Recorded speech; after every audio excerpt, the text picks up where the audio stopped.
Introducing the UPR4 feed crusher from Artmash LLC. Fast, reliable and efficient. It processes any grain, hay, straw, grain husks and other products. Let's check the productivity on wheat. We pour the grain into the hopper and wait for 1 minute.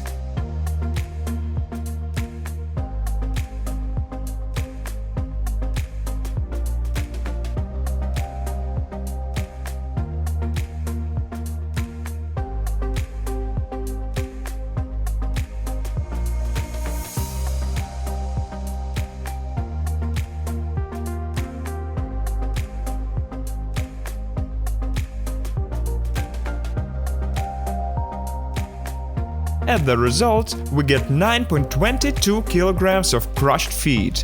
Therefore, the crusher's productivity is 555 kilograms per hour. The feed crusher is equipped with a rotor with hammers made of Swedish Hardox steel, which is well known for its wear resistance. The hammers have 4 working sides. If the hammer becomes blunt, simply turn it over and continue working as before. The grinding fraction is regulated by interchangeable screens. The set includes 2 screens with holes of 4, 6 or 8 mm. Thanks to the reverse air exhaust system, you can work with minimal dust. The motor is equipped with thermal protection. Additionally, an electronic ammeter is built in to monitor the load. Curious to learn more? Artmash managers will answer all of your questions.